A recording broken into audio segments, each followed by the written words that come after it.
Lahore Gulberg town کے مضافات میں بنی یہ ایک خوبصورت اور شاندار سی حویلی تھی جو اپنی شان و شوکت کا خود منہ بولتا ثبوت تھی، جو سہیل برہان کی ملکیت تھی۔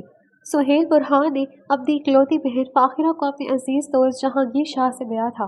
جہانگیر شاہ کی 3 اولادیں تھیں، دلاور، ہاشر اور سمینہ۔ جہانگیر شاہ خاندانی زمیندار تھے، مگر ان کا زوال اس وقت شروع ہوا جب ان کو کینسر جیسی مہلک بیماری نے آن گھیرا اور پھر اس کے علاج نے پوری دیوالیہ کر دیا۔ کیونکہ وہ زمینوں کے دیکھ بھال ٹھیک سے نہیں کر پائے تو اچھا خاصا نقصان ہوا، اور اس مشکل وقت میں تو بچے بھی چھوٹے چھوٹے سے تھے۔ اس مشکل وقت میں جہاں جہانگیر کے سگے بھائی اور رشتہ دار ان کا ساتھ چھوڑ گئے، وہاں جہانگیر کی بیگم فاخرہ کے بھائی اور ان کی دیرینہ دوست سہیل برہان ان کا بہت بڑا سہارا بنے تھے۔ سہیل ایک کاروباری شخصیت تھے جن کی بڑی بڑی فلور اور رائس ملز تھی۔ بہت بڑی سیاسی شخصیت ہونے کے ساتھ ساتھ ڈھیروں زمینیں بھی تھیں۔ تب جہانگیر شاہ کی جمع پونجی اس بیماری میں برباد ہونے کے بعد سہیل برہان نے انہیں یہ حویلی رہنے کے لیے دی تھی۔ خود سہیل برہان کی ایک اکلوتی اولاد عنایہ سہیل برہان تھی، جس کی ماں اس کی پیدائش کے وقت ہی چل بسی تھی۔ دلاور، ہاشر، سمینہ اور عنایہ کا بچپن تقریباً ایک ساتھ ہی گزرا تھا، مگر پھر جب عنایہ 12 سال کی ہوئی تو سہیل نے اسے کینیڈا پڑھنے کے لیے بھیج دیا۔ اس کے 5 سال بعد سہیل خود بھی اپنی جمع پونجی سمیت عنایہ کے ساتھ کینیڈا ہی چلے گئے۔ پاکستان میں اب ان کی ڈھیر ساری زمینیں، دکانیں اور 2 سے 3 حویلیاں جو کہ انہوں نے عنایہ کا مستقبل محفوظ بنانے کو اس کے نام ہی کر دی تھی۔ وقت کا کام ہے گزرنا اور وہ گزرتا چلا گیا۔ سہیل، جہانگیر اور فاخرہ اللہ تعالیٰ کو پیارے ہو گئے۔ کینیڈا میں سہیل برہان کو بڑا دھچکا تب لگا جب ان کے بزنس پارٹنر نے ان کے ساتھ بڑا فراڈ ہوا اور ان کا سارا کاروبار ڈوب گیا۔ تب انہوں نے اس واقعے کا دل پر بہت اثر لیا اور کچھ ہی عرصے میں دل کے عارضے میں ان کا انتقال ہو گیا۔ عنایہ کا پاکستان میں کسی سے رابطہ نہ ہونے کے برابر رہا، مگر اب MBA کرنے کے بعد اس نے اپنے فیوچر کے لیے اہم فیصلے لینے تھے، اس لیے کچھ ہی عرصے پہلے اس نے فون کر کے پاکستان اپنے آنے کی اطلاع دی تھی۔ اس کا ارادہ پاکستان سے اپنی تمام جمع پونجی بیچ کر کینیڈا میں مستقل طور پر سیٹل ہونے کا تھا۔ یہاں آ کر سب سے پہلی ملاقات اس کی ہاشر سے ہوئی تھی، جو بے حد ڈیشنگ اور چارمنگ پرسنالٹی کا مالک تھا۔ وہ خوبصورت شخص شروع سے ہی بہت ریزرو اور سنجیدہ رہنے والا شخص تھا۔ بچپن میں بھی اکثر عنایہ، دلاور بھائی اور سمینہ ہی اونٹ پٹانگ شرارتیں کرتے تھے، جبکہ وہ ان سرگرمیوں میں کبھی بھی حصہ نہیں لیتا تھا۔ پاکستان پہنچ کر بہت ساری یادیں تازہ ہو گئی تھیں۔ گاڑی ایک جھٹکے سے حویلی کے طویل عریض ڈرائیور وے پہ رکی تھی، تو عنایہ یہ جو ماضی کے جھروکوں سے گردش وقت میں کھوئی ہوئی تھی، ایک دم چونکی اور مسکرا کر اس شاندار سی حویلی کا طویل عریض سلوٹ دیکھے گئی۔ بڑی سی حویلی پرانی طرز تعمیر کی تھی، لکڑی کے دروازے اور موٹی دیواریں جن میں بڑے بڑے طاق بنے ہوئے تھے۔ چھوٹی سرخ اینٹوں سے بنی ڈرائیور وے صاف ستھری تھی۔ اتنے برسوں بعد بھی حویلی میں ذرا بھی چینج نہیں آیا، یہ تو ویسی کی ویسی پڑی ہے۔ عنایہ نے کہا تو جانے اسے ایسا کیوں لگا کہ ہاشر کے چہرے پر ایک سایہ سا آ کر لہرایا ہے، مگر وہ خاموش رہا تھا، یا ایسا صرف عنایہ کو لگا تھا۔ کیا ہوا؟ میں نے کچھ غلط بول دیا کیا؟ یا آپ کو کچھ برا لگا ہے؟ عنایہ اس کی آنکھوں کے سرخ تاثر سے گھبرائی تھی۔ ارے بالکل نہیں، اندر چلو، ہاشر نے کہا اور گاڑی کی ڈگی سے اس کا بیگ نکالا۔ آپ تینوں کی تو شادی ہو گئی ہوگی، آپ نے اپنے بارے میں تو کچھ بتایا ہی نہیں ہاشر، عنایہ نے سادے سے لہجے میں پوچھا تھا۔ ہاشر اس کے ہم قدم ہوا۔ سمینہ آپی کی شادی ہو گئی، ان کے 2 بچے ہیں، ایک بیٹا اور ایک بیٹی، وہ آسٹریلیا میں ہوتی ہیں، اور دلاور بھائی کی بھی شادی ہو گئی ہے اور ان کے ماشاءاللہ 3 بیٹے ہیں، سب سے بڑا بیٹا 8 سال کا ہے۔ ہاشر نے اسے تفصیل بتائی۔ عنایہ کی آنکھوں میں عجیب سی بے چینی تھی۔ اور آپ نے اب تک شادی نہیں کی؟ نہیں، میں نے نہیں کی، زندگی کی بھاگ دوڑ میں اس قدر میں مصروف رہا کہ گھر بسانے کا بھی خیال ہی نہیں آیا۔ ہاشر تلخی سے مسکرایا۔ کیوں؟ کیا ہوا ہاشر؟ ایسے کیوں بول رہے ہیں آپ؟ عنایہ یہ بات اس کے منہ سے سن کر اداس ہوئی۔ بس بابا کی ڈیتھ کے بعد زندگی مزید مشکل ہو گئی۔ دلاور بھائی نے دن رات کی انتھک محنت کے بعد مجھے اور سمینہ کو پالا، انہیں ہماری وجہ سے اپنی پڑھائی تک چھوڑنی پڑی، اپنی خواہشات کو پس پش ڈال کر سمینہ کی شادی کی۔ میں بھی پڑھائی کے ساتھ ساتھ پارٹ ٹائم جاب کر کے اپنی پڑھائی کا خرچہ خود اٹھا رہا تھا تاکہ بھائی پر بوجھ نہ بنوں، لیکن جب پڑھائی کے بعد کسی سفارش یا سود کے بغیر اچھی جاب نہ ملی تو مجھے بہت مایوسی ہوئی۔ اب بھی باامر مجبوری ایک پرائیویٹ کمپنی میں معمولی جاب کر رہا ہوں جو اپنی ایجوکیشن کے حساب سے میں بالکل ڈیزرو نہیں کرتا۔ بھائی 8 سال پہلے اپنی شادی کی بجائے میری شادی کر کے مجھے سیٹل کرنا چاہا تو میں نے بہت ہنگامہ کیا۔ پھر میں نے اور سمیرہ نے ان کی زور زبردستی کی شادی کی۔ مسکراتے اپنی زندگی کی تلخ ترین حقائق بتا رہا تھا۔ وہ جانتا تھا انایا ایک بہترین سامع ہے اور وہ بغور اسے سن رہی تھی۔ دلاور بھائی اب کیا کام کرتے ہیں؟ انایا نے یوں نہیں بات برائے بات پوچھ لیا۔ وہ اب دبئی ہوتے ہیں، وہاں ایک جنرل اسٹور میں کام کرتے ہیں۔ میں بھی کوشش کر رہا ہوں کہ باہر ہی کہیں اچھی سی جاب مل جائے، لیکن دلاور بھائی واپس آئیں گے تو ہی جا پاؤں گا۔ اس نے کہتے ہوئے پینٹ کی پاکٹوں میں ہاتھ ڈالے وہ باتیں کرتی حویلی کی طویل راہداری کراس کر کے اندر داخل ہوئے تھے۔ بھابھی باہر آئیں، ہم پہنچ گئے گھر۔ اندر وسیع لاؤنج میں آتے ہی حاشر نے آواز دی تھی، تب کچن میں سے نکل کر وہ انتہائی خوبصورت دودھیا رنگت کی مالک گلابی من موہنی سے لڑکی دوپٹے سے ہاتھ صاف کرتی باہر آئی تھی۔ وہ انایا کو دیکھ کر مسکرائی تھی۔ السلام علیکم، کیسی ہیں بھابھی؟ انایا نے اپنا ہاتھ آگے بڑھایا مگر جب اس سے مسکراتے ہوئے انایا کو اپنے گلے سے لگائے تو انایا خجل سی ہو گئی۔ انایا، ان سے ملو، یہ سمرہ بھابھی، اور بھابھی یہ ہے ہماری ماموزاد کزن انایا، ان کا ہمارے علاوہ اور اب دنیا میں کوئی نہیں ہے۔ حاشر نے تفصیل تعارف کروایا۔ ارے بھائی جانتی ہوں، زیادہ سیانے بننے کی ضرورت نہیں۔ اور تم کیسی ہو؟ سفر کیسا گزرا؟ زیادہ تھکاوٹ تو نہیں ہوئی؟ سمرہ نے اس کا ہینڈ بیگ اس سے تھام کر ٹیبل پر رکھا اور اسے بیٹھنے کا اشارہ کیا۔ وہ اتنے خلوص پر مسروس ہوئی تھی۔ جہاں سے آئی تھی وہاں تو لوگ کافی روکھے پھیکے ملتے تھے مگر یہاں اسے اچھا لگنے لگا تھا۔ تھکاوٹ تو کافی ہو گئی مگر اب آپ سے مل کر میں بہت فریش فیل کر رہی ہوں بھابھی۔ انایا نے یہ بات دل سے کہی تھی تو سمرہ ہنس دی۔ انایا صوفے پر پرسکون ہو کر بیٹھ گئی۔ سمرہ کچن میں گئی اور کچھ ہی دیر میں ٹرے اٹھا کر باہر لائی جس میں کولڈ ڈرنکس کے 2 گلاس رکھے ہوئے تھے۔ بھابھی بچے کہیں دکھائی نہیں دے رہے؟ انایا نے گلاس تھامتے ہوئے ادھر ادھر دیکھا۔ بڑے دو تو بورڈنگ میں ہیں، تنگ بہت کرنے لگ گئے تھے، ہر وقت کی آوارہ گردگی، اس لیے ہاسٹل میں ہے، اور چھوٹا عمیر سو رہا ہے۔ ابھی تبھی پرسکون ہو کر کام کر رہی ہوں، نہیں تو ناک میں دم کیا ہوتا ابھی۔ سمرہ حاشر کو کولڈ ڈرنک کا گلاس دے کر انایا کے ساتھ ہی صوفے پر بیٹھ گئی۔ وہ کافی بات ہونی تھی شاید اس لیے اب مسلسل انایا سے باتوں میں مصروف تھی۔ انایا بھی اب کافی بے تکلف ہو کر باتیں کر رہی تھی۔ خواتین اب کچھ کھانے کو بھی ملے گا کہ مجھے آپ لوگوں کی گوسپ سے ہی پیٹ بھرنا پڑے گا؟ حاشر نے شرارت بھرے لہجے میں کہا تو سمرہ نے اسے کھا جانے والی نگاہوں سے گھورا۔ تمہارا یعنی کا مطلب ہے کہ ہم چغلی کر رہے ہیں؟ سمرہ تڑپ کر بولی تو حاشر نے اپنے کانوں کو ہاتھ لگائے۔ ارے میری مجال جو میں آپ کو ایسے بولوں، اس نے بظاہر سنجیدگی سے کہا تھا مگر آنکھوں میں صاف شرارت چمک رہی تھی۔ انایا کھل کر مسکرائی۔ اچھا انایا، یہ سیڑھیوں سے اوپر جا کر تیسرے والا کمرہ تمہارے لیے سیٹ کیا ہے، جا کر فریش ہو جاؤ، اتنی دیر میں کھانا لگا دیتی ہوں، بس تازہ روٹیاں ڈالنی ہیں۔ سمرہ کہتی ہوئے اٹھ کھڑی ہوئی۔ انایا مسکرائی اور اپنا بیگ اٹھایا۔ حاشر انایا کو اس کا کمرہ دکھا دو، شاید اسے اوپر جا کر سمجھ نہ آئے۔ سمرہ نے کہا تو حاشر نے اسبات میں سر ہلا دیا۔ اس کی کوئی ضرورت نہیں بھابھی، میں دیکھ لوں گی، حاشر کو خواہ کچھ نہیں ہوگا اسے۔ جاؤ حاشر، سمرہ کہتی کچن میں چلی گئی۔ انایا خاموشی سے کمرے کی جانب بڑھی تو حاشر اس کے ہم قدم ہوا۔ پہلی بار تھا کہ انایا کسی کی خاموشی پر کنفیوز سی ہو رہی تھی۔ سمرہ بھابھی بہت اچھی ہے، بات برائے بات کی۔ یہ تو ہے۔ وہ چلتے چلتے اوپر آ گئے اور حاشر کے کمرے کے دروازے تک آیا۔ تم سکون سے فریش ہو جاؤ، یہ سامنے والا میرا روم ہے، کسی بھی چیز کی ضرورت ہو تو بتا دینا۔ حاشر نے اس کے لیے روم کا دروازہ کھولا تو انایا بے اختیار اس کے چہرے کی جانب دیکھے گئی۔ کیا ہوا، کوئی بات بری لگی؟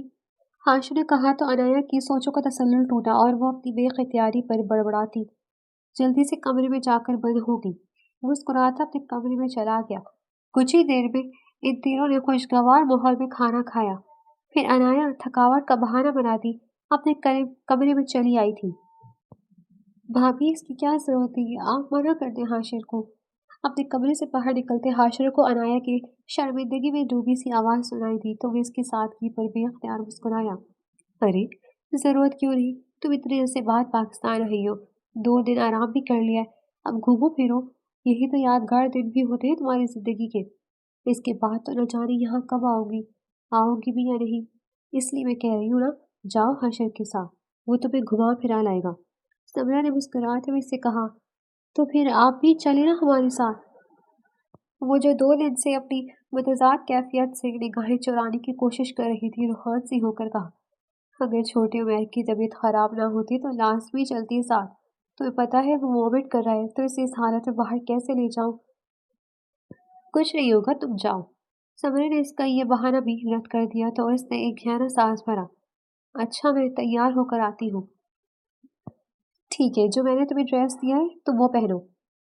یا باہر ٹی شرٹس اور ٹراؤزر پہن کر نکلنے والی لڑکیوں کو لوگ ایسے گھورتے ہیں جیسے دنیا کا ہارٹ وجوبہ گھر سے باہر نکل آیا، اس لیے تم آج ذرا مشرقی دوشیزہ بن جاؤ، تم پر بہت اچھا لگے گا یہ۔ جی اچھا بھابھی، عنایا نے دھیمے سے کہا تو سمرہ اس کے کمرے سے باہر نکل گئی۔ اس نے پیچھے مڑ کر صوفے پر پڑے ڈریس کو دیکھا جو لائٹ رنگ کلر کی فراک پاجامہ پر ہلکی پھلکی سی کلر کے ساتھ کڑھائی شیفون کا دوپٹہ تھا۔ عنایا ڈریس لے کر واش روم گئی اور فریش ہو کر باہر آئی۔ وہ آئینے کے سامنے کھڑی تھی، لمبے سیاہ چمکدار گھنے بال پشت پر بکھرے تھے۔ وہ اس لباس میں خود کو ہی اجنبی سی لگی۔ اس کی خود کی نظر اپنے وجود پر ٹھہر سی گئی تھی اور پھر اس ڈریس میں باہر جانے کے لیے خیال سے ہی اس کا دل زور سے دھڑکا تھا، مگر پھر ہر خیال کو جھٹکتے اس نے جلدی سے بالوں کی پونی ٹیل بنائی کہ ابھی وہ تھوڑے گیلے تھے۔ کسی بھی آرائش اور زیبائش کے بغیر اس نے دوپٹہ اٹھا کر اس کا حجاب بنایا اور کندھوں پر ملتانی شال اوڑھی اور اپنا بیگ اٹھا کر باہر نکل آئی۔ وہ لاؤنج میں آئی تو باہر سمرہ عمیر کو گود میں لیے بیٹھی تھی۔ حاشر تمہارا باہر ویٹ کر رہا ہے، سمرہ نے کہا تو اس طرح ہلا دی حویلی کے لان میں نکل آئی۔ جانے کیوں مگر ہتھیلیاں خواہ مخواہ پسینے سے تر ہو رہی تھی۔ حاشر جو سن گلاسز لگائے گاڑی سے ٹیک لگا کر کھڑا تھا، اسے سامنے سے آتا دیکھ کر بے اختیار آنکھوں سے سن گلاسز اتارے تھے۔ قدم قدم چل کر اس کی جانب آ رہی تھی اور وہ مبہوت سا اسے دیکھے جا رہا تھا۔ وہ خود ایک یونانی دیوتا سا خوبرو تھا، مگر اس وقت اس سنہرے گندمی رنگت میں اس قدر دلکشی اور انوکھی خوبصورتی تھی کہ وہ اپنی نگاہیں اس پر سے ہٹا نہیں پا رہا تھا۔ عنایا یہ قریب آ کر اس کی خود کو اس طرح دیکھنے پر بری طرح نروس سے اپنی انگلیاں چٹکانے لگی تو حاشر ہوش کی دنیا میں واپس لوٹا اور جلدی سے اس کے لیے گاڑی کا دروازہ کھولا۔ عنایا فرنٹ سیٹ پر بیٹھ گئی، وہ آ کر ڈرائیونگ سیٹ پر بیٹھ گیا۔ بھابھی نے ناحق آپ کو زحمت دی، آپ کے آفس سے چھٹی بھی ہو گئی، عنایا نے شرمندہ ہوتے کہا تو حاشر مبہم سے مسکرا دیا۔ لیکن اب لگتا ہے کہ چھٹی رائے گاہ نہیں جائے گی، اس سے گھمگیر لہجے میں کہا تھا۔ عنایا گڑبڑائی۔ مطلب؟ عنایا نے اسے حیرانی سے دیکھا۔ مطلب یہ کہ ہم بہت زیادہ انجوائے کرنے والے ہیں، دیکھ لینا۔ حاشر نے بہت گھما دی۔ عنایا نے سکھ کا سانس لیا اور گاڑی کے باہر کے مناظر دیکھے گئی۔ وہ کافی ساری جگہوں پر گھومے۔ دوپہر 3 بجے کا وقت تھا تو وہ اسے مشہور شاپنگ مال کے نامور ریسٹورانٹ میں لایا تھا۔ وہ لفٹ سے اوپر آئے تھے۔ وہ اسے لیے ایک فیملی کیبن کی جانب آیا جہاں گلاس ونڈو سے باہر سڑک کی تمام رونق نظر آ رہی تھی۔ وہ نروس تھی، اس کی خود پر وقتاً فوقتاً گہری نگاہ سے خائف ہو رہی تھی۔ عنایا نے چکن منچورین آرڈر کیا تھا اور حاشر نے سادہ سیلڈ۔ آپ نے کہا تھا کہ آپ نے 1-2 اچھی اور بڑی کمپنیز میں جاب کے لیے اپلائی کر رکھا ہے، تو کیا رسپانس ملا؟ آپ نے بتایا ہی نہیں۔ عنایا نے اس کی توجہ خود سے ہٹانے کو یوں نہیں بات برائے بات کی تو نہیں تو وہ اس کی باتوں کا صرف ہوں ہاں میں جواب دیتی آئی تھی کہ کل دل کی کیفیت عجیب سی ہو رہی تھی۔ ہاں، ایک جگہ سے اچھی امید ہے، دیکھتے ہیں قسمت میں کیا لکھا ہے۔ حاشر نے مسکراتے مبہم سا جواب دیا۔ عنایا تم کمفرٹیبل تو ہو؟ مجھے پریشان دکھائی دے رہی ہوں۔ حاشر کے کہنے کی دیر تھی وہ مزید کنفیوز ہوئی۔ میں ذرا فریش ہو کر آتی ہوں، عنایا کہتی جلدی سے اپنی جگہ سے اٹھی تھی۔ وہ واش روم گئی اور کچھ دیر بعد منہ پر پانی کی چھینٹیں مار کر واپس آئی تھی۔ وہ اپنی ٹیبل کی جانب آ رہی تھی۔ حاشر نے دیکھا اس کی توجہ سامنے نہیں تھی۔ یہ وہی لمحہ تھا جب ویٹر ڈشز ٹیبل پر لگا کر واپس مڑنے والا تھا۔ ویٹر اور عنایا کا زوردار تصادم ہوتا، مگر اس سے پہلے حاشر نے اٹھ کر بجلی کی تیزی سے عنایا کا بازو تھام کر اسے اپنی جانب کھینچا تھا۔ عنایا یہ اچانک آفتاب پر بھوکلا گئی اور حاشر کے کچھ آدھا سینے سے ٹکرائی۔ I am sorry sir, waiter کہتا مسکراتے ہوئے وہاں سے جلدی سے کھسک لیا، جبکہ حاشر اس کی نازک موم سی کمر کے گرد بازو ہمان کے اس کی آنکھوں میں جھانکے گیا۔ حاشش گھبرا کر کہتے اس نے اس کے نام کا قتل کیا۔ کیا بات ہے عنایا؟ تمہارا پورا وجود کپ کپا رہا ہے، پورا جسم پسینے سے بھیگ رہا ہے۔ تمہاری یہ حالت صرف میرے ذرا سے چھو لینے سے ہے یا کوئی اور بات ہے؟ حاشر نے بہت گہرے لہجے میں کہا تھا۔ عنایا نے اپنی آنکھیں زور سے بھیج کر کھولی تھی۔ حاشر، یہ سب ٹھیک نہیں، آپ کا کوئی حق نہیں مجھے چھونے کا یا میرے قریب آنے کا، اس نے بے بسی سے نم لہجے میں کہا تھا۔ عنایا، میں یہ حق ہمیشہ کے لیے حاصل کرنا چاہتا ہوں۔ مجھے بہت شدت سے محبت ہو گئی ہے تم سے، شادی کرو گی مجھ سے؟ حاشر نے اسے نرمی سے خود سے الگ کر کے اس کی آنکھوں میں جھانک کر کہا تو عنایا کو لگا جیسے اس کے ہاتھ حفت القلیب لگ چکا ہے۔ دل کانوں میں بجنے لگا تھا، اس کا پورا وجود لرزنے لگا۔ آخر حاشر نے اسے اپنی جگہ گم سم دیکھ کر اسے خود ہی بازو سے تھام کر اسے چیئر پر بٹھایا۔ یہ فقط میرے دل کی بات تھی، فیصلے کا اختیار مکمل تمہارے ہاتھ ہے۔ میرے تمام حالات سے واقف ہو، میں نے تمہیں اندھیرے میں نہیں رکھا، میرے پاس تمہیں دینے کو زیادہ کچھ نہیں ہے، ہاں مگر میرے بازو میں اتنا دم ضرور ہے کہ تمہیں خوش رکھ سکوں۔ چاہوں تو زندگی بھر کے لیے میرا ہاتھ تھام سکتی ہوں، اگر مجھے اپنے قابل نہیں سمجھتی تو واپس جا سکتی ہوں، فیصلے کا اختیار مکمل تمہارا ہے۔ ہاں مگر ایک بات ضرور کہوں گا، تمہارے جانے کے خیال سے ہی میرا دل بند ہونے لگتا ہے۔ میں چاہتا ہوں کہ تمہیں ہمیشہ کے لیے اپنے پاس محفوظ کر لوں، کہ تم مجھ سے کبھی دور نہ جا سکو۔ بہت کم وقت میں تم اس دل کی مکین بن گئی ہو کہ اب میں کسی اور چیز کے بارے میں سوچ بھی نہیں پاتا۔ بہت بے بس کر دیا ہے تم نے مجھے۔ سنجیدگی سے کہتے آخر میں وہ پٹری سے اترتا شرارتا سا دھیمے سے مسکرایا تھا۔ عنایا نے اپنی پسینے سے تر ہاتھ آپس سے مسلتی شرم سے لال ٹماٹر چہرہ لی نگاہیں جھکائے اپنے لب بری طرح دانتوں تلے سے کاٹ رہی تھی۔ ان پر اتنا ظلم ٹھیک نہیں، یہ کسی کی امانت بھی ہو سکتے۔ حاشر کی خاموشی پر جب عنایا نے ذرا سی پلکیں اٹھا کر اس کی جانب دیکھا تو حاشر نے انگلی سے اس کے دانتوں میں پھنسے لبوں کو جانب اشارہ کرتے ایسے بات کی کہ عنایا گہرا سانس بھرتی پہلو بدل گئی۔ پلیز پرسکون رو کر کھانا کھاؤ، سوچ کر جواب دے دینا۔ حاشر نے نرمی سے کہا اور اپنے کھانے کی جانب متوجہ ہو گیا۔ عنایا کو لگا اس کی دل کی مراد پوری بھرائی ہے۔ کیا من پسند شخص کا حاصل ہو جانا اتنا ہی آسان ہوتا ہے؟ کیا خاموش یک طرفہ محبت ایسے دل اور جذبات پر اثر اندوز ہوتی ہے کہ اگلے وجود بھی آپ کے ساتھ کچی ڈور سے پکا بن جائے؟ عنایا اپنی قسمت پر نازور مسرور سی تھی، شاید بہت پہلے کی پسندگی اب اسے دیکھ کر شدت بھری محبت میں بدل گئی تھی۔ اسے اس بات کا ادراک ابھی ابھی ہوا تھا کہ وہ بھی اس کا خوبصورت خوبرو شخص کا ساتھ زندگی بھر کے لیے ایسے چاہتی ہے جیسے یہ اس کی زندگی کے لیے بہت لازم ہو۔ سی گرین میکسی میں پور سجی عنایا دلہن بنی حاشر جہانگیر شاہ کے پہلو میں بیٹھی بے تحاشا خوبصورت لگ رہی تھی۔ حویلی کافی سجی ہوئی تھی مگر حویلی میں صرف حاشر، ثمرہ، عنایا اور حاشر کے چند خاص دوست گواہوں کے لیے موجود تھے۔ نکاح سادگی سے ہو چکا تھا، حویلی میں کوئی موجود نہیں تھا، مگر پھر بھی ثمرہ اور حاشر نے عنایا کے دل کے ہر ارمان بخوبی پورے کیے تھے۔ اس وقت بھی وہ اپنی سنہری رنگت کے باوجود دلہن والے میک اپ اور لباس میں آسمان سے اتری ہوئی کوئی اپسرا ہی لگ رہی تھی۔ اس کے تیکھے نقوش میں اس قدر دلکشی اور کشش تھی کہ اس پر نظر ہی نہیں ہٹ رہی تھی۔ رات کے کھانے کے بعد سارے مہمان جا چکے تھے، ثمرہ اس کے پاس کافی گئے رات تک بیٹھی باتیں کرتی رہی۔ عنایا کا تھکاوٹ کے باعث برا حال تھا، آخر کار حاشر کو بھی اس پر ترس آیا۔ بھابھی عنایا تھک گئی ہوگی، اسے روم میں چھوڑائیں۔ حاشر نے کہا تو ثمرہ مسکراتے ہوئے اٹھی اور عنایا کو بازو سے تھام کر اس کی روم میں لے آئی۔ کمرے میں قدم رکھتے ہی تازہ گلاب کے پھولوں کی روح معطر کرتی خوشبو سانس سے ٹکرائی تو عنایا کو لگا وہ بے جان ہو جائے گی۔ ثمرہ اسے بیڈ تک لائی اور سہارا دے کر بیڈ پر بٹھایا۔ تم آرام کرو، میں حاشر کو بھیجتی ہوں، ثمرہ نے کہا اور اس کی جانب ایک مسکراہٹ اچھالتے کمرے سے باہر نکل گئی۔ عنایا لرزتی کانپتی تازہ گلابوں سے سجی مسری کے درمیان بیٹھ گئی۔ تھکاوٹ سے برا حال تھا مگر وہ اس کا انتظار کر رہی تھی۔ کچھ ہی دیر بعد آہٹ کے بعد کمرے کا دروازہ کھلا۔ عنایہ کا دل پسلیوں سے ٹکرانے لگا۔ وہ اندر داخل ہوا اور پلٹ کر ڈور لاک کیا۔ عنایہ خود میں سمٹی، اس کے قدموں کی بھاری چاپ اسے بیت کی جانب آتی سنائی دی تھی۔ حاشر جہاں کی شاہ بہن کے قریب آ کر ٹھیک اس کے سامنے بیٹھ گیا۔ عنایہ نے گھبرا کر چہرہ جھکا دیا، جسے حاشر نے تھوڑی سی تھام کر ہلکا سا اوپر اٹھایا۔ بہت خوبصورت لگ رہی ہو، سچ میں کہیں ابھی سے ہوش نہ گنوا بیٹھوں۔ حاشر جہانگیر نے مسکراتے ہوئے کہا، مگر جانے کیوں عنایہ کو لگا اس کی آنکھوں میں انتہا کی سنجیدگی ہے۔ حاشر؟ عنایہ نے اسے پکارنا چاہا جب حاشر نے اس کے لبوں پر اپنی شہادت کی انگلی جمائی۔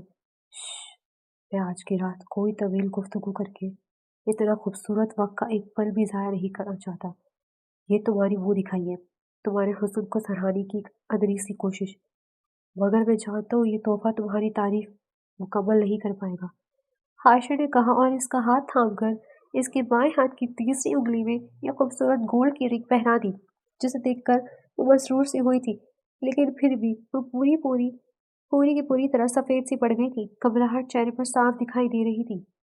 گھبراؤ مت عنایہ، ریلیکس ہو جاؤ۔ حاشر نے کہتے اس کا ہاتھ نرمی سے تھاما اور ادھر ادھر کی باتیں کرنے لگا۔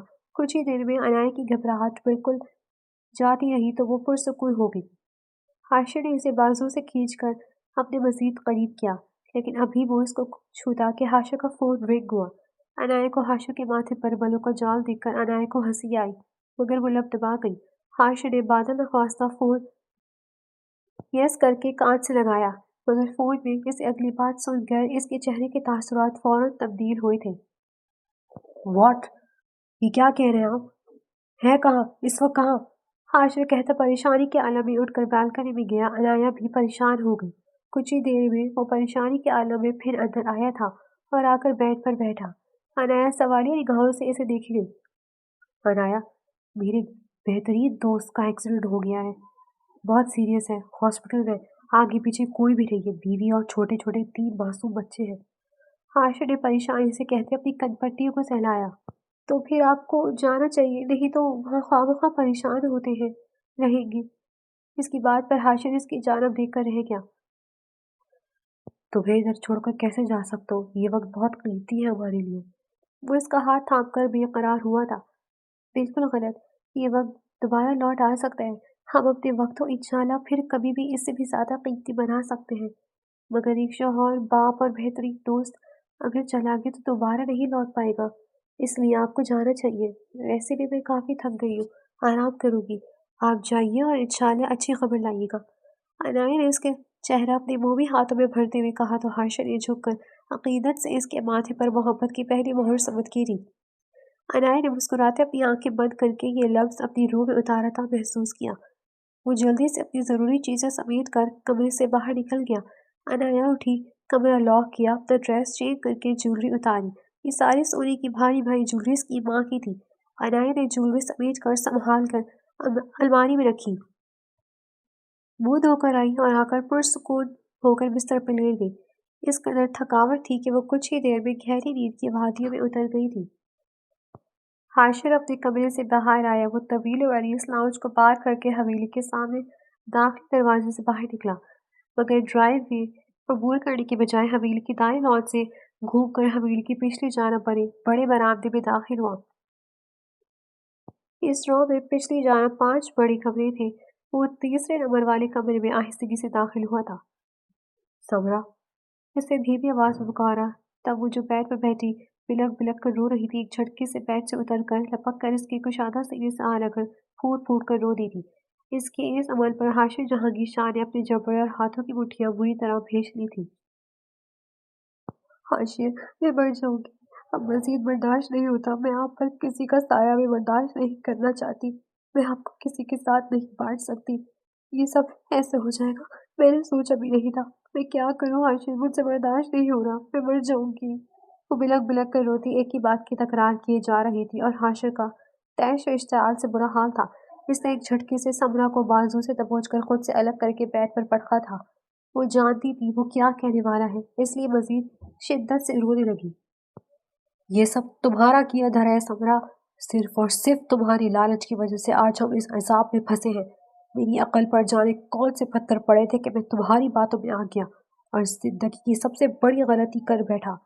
اس لمحے اس گھڑی کو پچھتا رہا ہوں میں جب تمہاری باتوں میں آ کر میں نے یہ سب کرنے کا فیصلہ کیا۔ بتاؤ اب یہ ٹسے بہانے کا کیا مقصد ہے؟ جب تم نے کہا تھا کہ تمہیں اتنی سی بات سے کوئی فرق ہی نہیں پڑے گا اور میرے صرف اور صرف ایک سوال کا جواب دو۔ ہمارے پاس کچھ نہیں تھا مگر اس سے پہلے ایک پرسکون زندگی تو تھی جو ہماری بے زمین اور لالچ کی نظر ہو گئی۔ تمہیں ہی شارٹ کٹ میں دولت کا انبار چاہیے تھا۔ اب بتاؤ یہ آنسو کیوں بہہ رہی ہو؟ تمہیں اندازہ بھی نہیں ہے سمرا میں کس عذاب میں پھنس گیا ہوں۔ میرا ضمیر مجھے دن رات بچوں کی طرح لگاتا ملامت کرتا ہے۔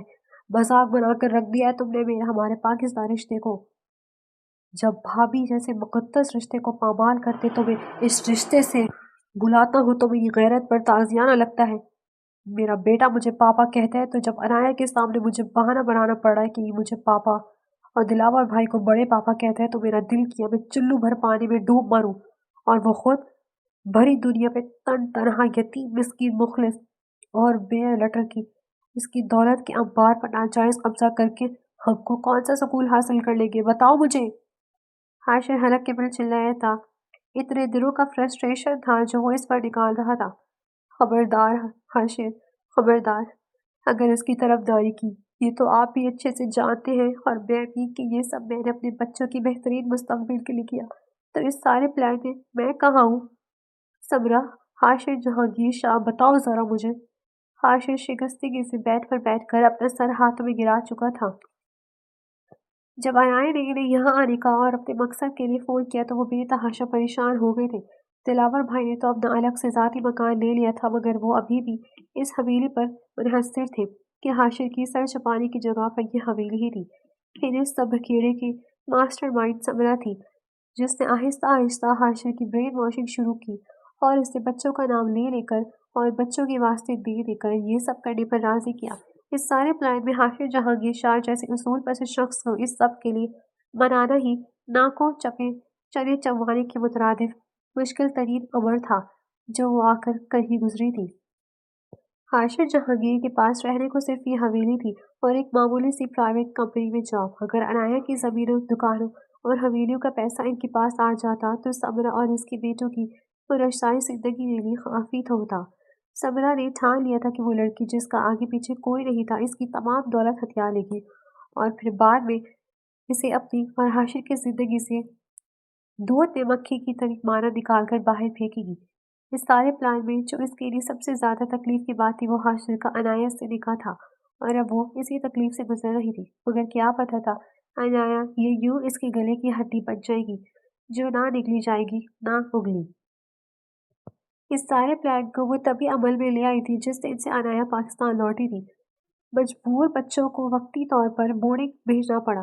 اپنے چند قریبی لوگوں کو پلان میں شامل کرنا چاہا مگر حاشر کو اس کے ساتھ تصور کر کے ہی اس کی جان ہوا ہو چلی تھی تب بھی اب وہ یوں تڑپ رہی تھی۔ تمہاری یہ سزا ہے سمرا کہ اب جو ہو رہا ہے اسے ہونے دو۔ میں اب مزید تمہاری کوئی بات نہیں مانوں گا اور اسے سب سچ سچ بتا دوں گا۔ حاشر نے اپنے بال مٹھیوں میں جکڑ کر کہا۔ تب سمرا اپنی جگہ سے اٹھی اور چھٹپٹا کر اس کا گریبان مٹھیوں میں دبوچا۔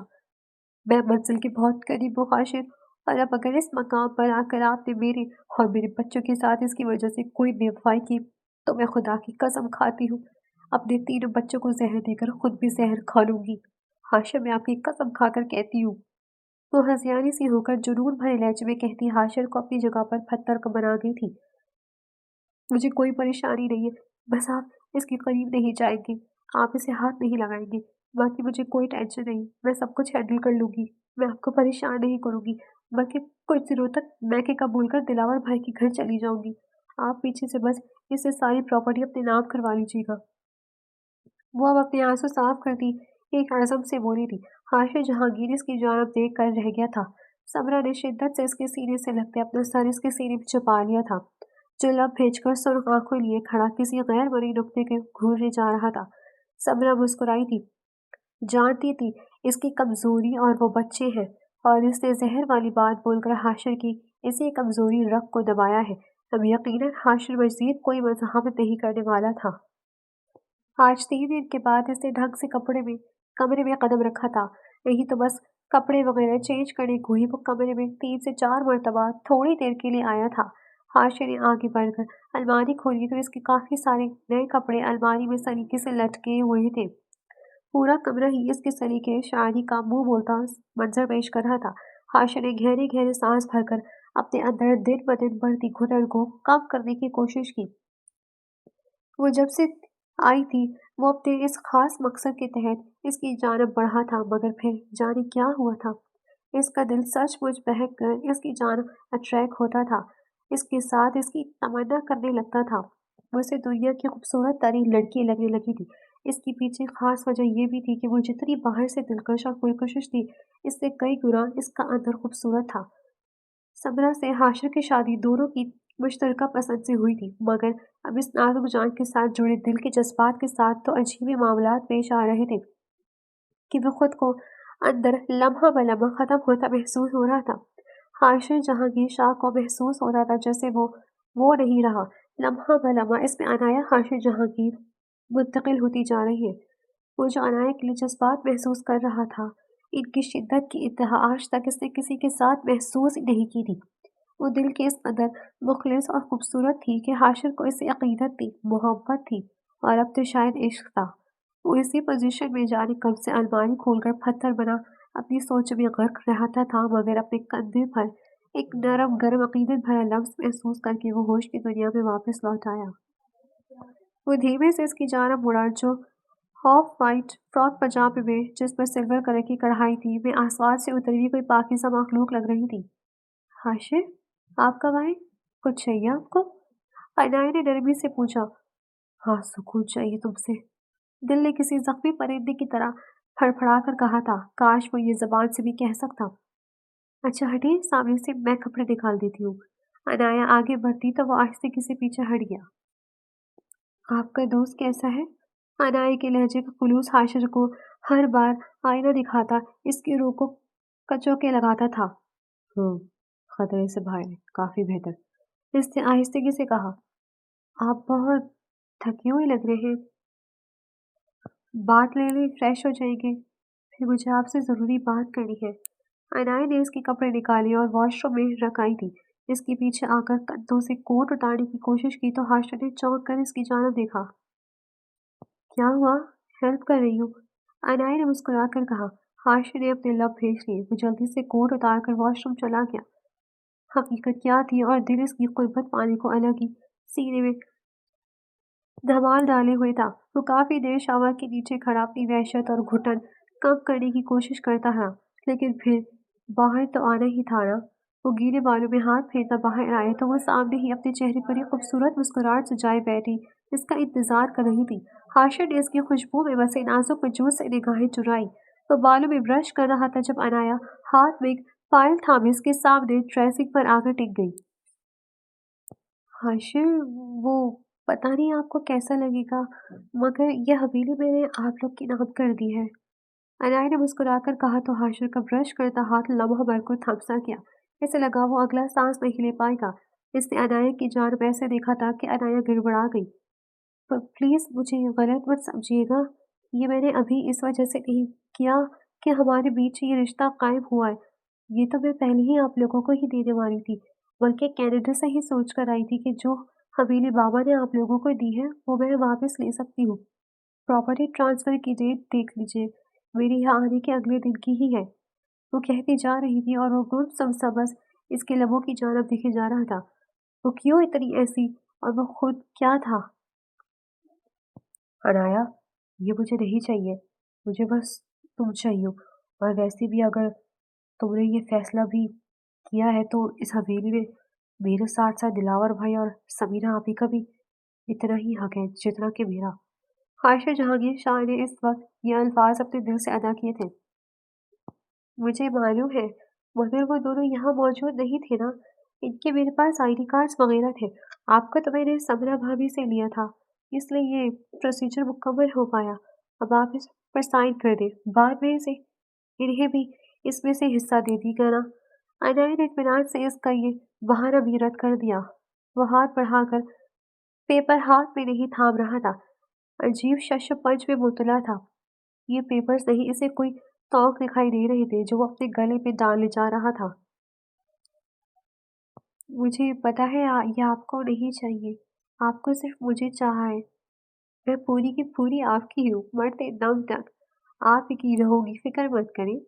اس نے مسکرا کر کہتے شرارت سے اس کی آنکھوں میں جھانکا تھا۔ ہاشر اس کی جانب دیکھے گیا، اس نے ہاشر کے گال کھینچے تھے۔ ایسی سڑیل شکلیں نہ بنایا کریں، بہت فنی لگتے ہیں، مسکراتے ہوئے اچھے لگتے ہیں آپ۔ وہ ہاشر کے بالکل قریب آ رکی تھی۔ ہاشر کا دل کانوں میں دھڑکا۔ عنایہ نے اس کا ہاتھ تھام کر اس میں وہ پیپر پکڑایا۔ یہ وہی لمحہ تھا جب باہر سے کوئی بس دروازے پر ایک بار دستک دینے کا تکلف کرتے اندر داخل ہوا تھا۔ وہ دونوں چونک کر دروازے کی جانب متوجہ ہوئے جہاں سمرہ کھڑی مسکرا رہی تھی۔ ہاشر نے اس کی آنکھوں میں ایک خاص چمک دیکھی جو ہاشر کو دیکھ کر ہرگز نہیں ڈرائی تھی، بلکہ ہاشر کے ہاتھ ایک خاص پیپر دیکھ کر ڈرائی تھی۔ میں کہنے آئی تھی میں کچھ دن کے لیے امی کی جانب جا رہی ہوں، تو تم لوگ اپنا خیال رکھنا، سمرہ نے کہا تو عنایہ آگے بڑھی اور سمرہ کے گلے لگ گئی۔ سمرہ کا چہرہ ہاشر کی جانب تھا تو اب اس کے چہرے پر فوراً تاثرات بدلتے ہاشر نے نفرت کے شرارے پھوٹتے دیکھے تھے۔ ہاشر نے اس پر سے اپنی نظریں پھیر لی تھی، جانے کیوں مگر اس کا یہ منافقت بھرا دوگلا چہرہ دیکھنے کو دل تک نہیں کرتا تھا۔ وہ اس سے مل کر چلی گئی تھی۔ عنایہ مجھے بھوک لگی ہے، کچھ کھانے کو دے دو۔ ہاشر نے اس گھٹن زدہ کمرے سے راہ فرار اختیار کی تھی۔ آج سمرہ کو گئے 3 دن ہو چکے تھے۔ وہ ان 3 دنوں گھر سے خود سے اس نازک جان سے راہ فرار اختیار کیے ہوئے تھا۔ اس کی محبت کسی آسیب کی طرح اس کے دل و دماغ سے لپیٹ گئی تھی۔ وہ اس سے دور نہیں جانا چاہتا تھا مگر قریب بھی نہیں جا سکتا تھا۔ خود پر اختیار کھو دیتا تو سمرہ اسے بے وفائی کا مرتکب ٹھہرایا جاتا، لیکن اس پر خلوص بے غرض شفاف دل کی مالک لڑکی اس کے حق سے محروم رکھنا بھی کسی عذاب سے کم نہیں تھا کہ ضمیر چین نہیں لینے دے رہا تھا۔ سانس سے کیش دل کو پکڑتی ہے، زندگی درد کی پناہ میں ہے۔ وہ کھلی کھڑکی کھلے آسمان پہ آدھی اداس چاند کی جانب دیکھتے گہرے گہرے سانس بھر رہا تھا کہ دفتر ایک نرم و ملائم سا مہربان روح میں سکون بن کر اترتا پاکیزہ لمس اپنے کندھے پر محسوس ہوا۔ کیا بات ہے ہاشر، آپ پریشان لگ رہے ہیں، آپ کی آنکھیں اداس ہیں، آپ مجھ سے نگاہیں کیوں نہیں ملا رہے؟ آخر آپ کیا چھپا رہے ہیں مجھ سے؟ اس نازک مخلص بے ریا دل بلی سانولی پرکشش دلکش نقوش والی لڑکی جو اب اس کی نصف بہتر اس کی ملکیت تھی، اس نے اس کے کندھے پر ہاتھ رکھا اور اسے بازوں سے کھینچ کر اس کا رخ اپنی جانب کھینچنے کی ناکام کوشش کی، لیکن وہ کسی قدر دوہری اذیت کا شکار تھا یہ بات کوئی نہیں جان سکتا تھا۔ وہ اس کی آنکھوں میں دیکھ کر اسے کیا کہتا کہ وہ اسے دھوکہ دے رہا ہے، وہ اس کے دل جذبات اور محبت سے کھیل گیا ہے۔ وہ کیا کہتا ہے اسے شکست فاش دینے کے چکر میں اس کی خود کی ہستی کسی بوسیدہ عمارت کی طرح مسمار ہو گئی ہے، ضمیر کی کچھ کی روح پر ضرب لگاتے اسے فنا کر رہے ہیں۔ ہاشر آپ میری بات کیوں نہیں سن رہے؟ وہ جھنجھلا کر بولی، تب وہ بہت اچانک اس کی جانب گھوما تھا اور پھر ہر چیز ہر مصلحت بالائے طاق رکھتے اسے کھینچ کر اپنے کشادہ سینے میں بھیجا تھا۔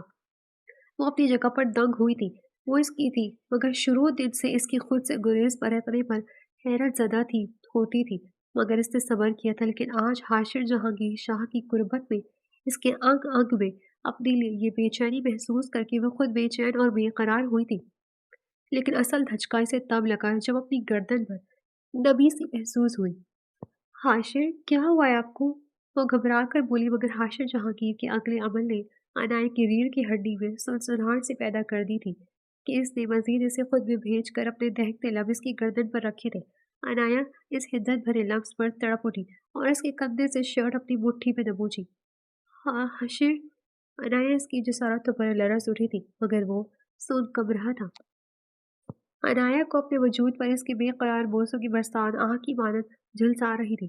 ہاشر نے اس کی پچھلی گردن کی گرد اپنا ہاتھ لٹایا تھا، اس کا چہرہ اوپر اٹھایا، اس کی آنکھوں میں جھانکے مگر بند آنکھیں کیے اس کی سانسوں میں اپنی سانسیں الجھا دی تھی۔ عنایہ اس کی ان بے قراری پر بھکلا گئی تھی اور اب تو اس کے بے قراری میں ڈھلی اس شدت بھرے لفظ میں اس کے بے چین عمل پر وہ پوری کی پوری کانپ رہی تھی۔ خاموشی طوالت کا شکار ہوئی ہاشر نے ایک پل کو بھی اسے خود سے الگ نہ کیا تو عنایہ کا سانس تھمنے لگا تھا۔ وہ اسے یوں نہیں جان پر بنائے پیچھے جھک کر اپنی باہوں میں بھر گیا تھا۔ اپنی کالر میں لگنے والے ہلکے سے جھٹکے پر حاشر نے اس کی لبوں کو آزاد بخشی تو عنایا گہرے گہرے سانس بھر کر اپنا سانس بحال کرنے لگی، مگر اگلے لمحے عنایا کو پھر اپنا دم نکلتا محسوس ہوا جب حاشر نے اسے بیڈ پر لٹا کر خود اس پر جھکا، اپنے چوڑے وجود سے اس کے نازک وجود کو اپنے سائے تلے چھپاتے اس کی گردن میں اپنا چہرہ چھپایا۔ عنایا بری طرح گھبرائی تھی۔ حاشر گھٹی گھٹی آواز میں اس بے مہر ستم گر کو پکارا جو آج اپنے ہر عمل سے اس کی جان لینے پر تلا ہوا تھا کہ وہ لمحہ بہ لمحہ اس کی رگوں میں اترنے لگا تھا، جیسے حاشر نے اس کی گردن سے اپنا چہرہ نکالا اور اس کی آنکھوں میں جھانکا تھا، لیکن اس کی لال انگار آنکھوں میں وہ ایک خاص لپک بھی کے بغیر کہیں اس کے جذبات تک رسائی حاصل کرتے عنایا کی خود کی ہستی جیسی دہل گئی تھی۔ عنایا زیادہ دیر تک ان آنکھوں میں دیکھ ہی نہیں پائی تھی، تبھی گھنی پلکیں جھکا گئی۔ آپ یہ سب اس کے الفاظ اس کی سانسوں کی طرح بکھر رہے تھے کہ حاشر نے اس کی بھیگی گلابی لبوں پر اپنی انگلی رکھ دی اور انہیں اپنے انگوٹھے سے نرمی سے رب کر ڈالا۔ عنایا نے گھبرا کر اپنی آنکھیں بند کی تو حاشر گہرا مسکرایا۔ یہ اشارہ تھا جیسے کہ وہ خود کو اس کے سپرد کر رہی ہے۔ حاشر نے جھک کر اس کی چیت پر اپنے دہتے لب رکھے۔ عنایا نے ایک گہرا طویل سانس کھینچ کر اپنا اٹکا ہوا سانس بحال کیا تھا۔ اپنے لبوں سے ٹکراتی حاشر جہانگیر شاہ کی بھاری حدت بھری سانسوں کی مہک پا کر عنایا کو اس کا ارادہ پتہ چلا تو عنایا نے گھبرا کر اپنی کروٹ بدلی۔ حاشر نمی بھری آنکھیں لیے زخمی سا مسکراتا اس کی پشت پر جھکا اور اس کی پچھلی گردن پر اپنے نرم گرم بوسوں کی برسات کرنے لگا۔ عنایا کی سانسیں بھاری ہونے لگی، جس پر حاشر پھر سے ایک بار نم آنکھوں سے مسکرایا۔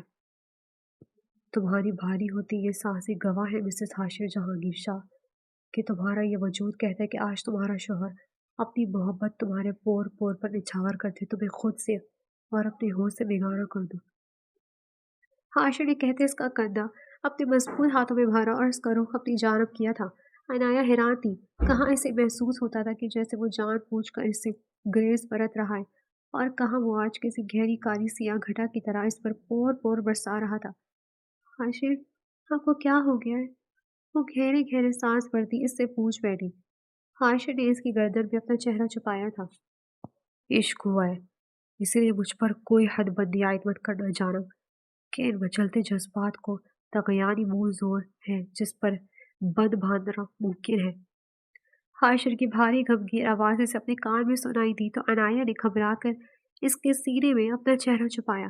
حاشر اپنی محبت اس کے پور پور پر نچھاور کرنے لگا۔ بہت خوبصورت لمحات تھے جن کو دونوں کی محبت پر جذبات نے عمل کر دیا تھا۔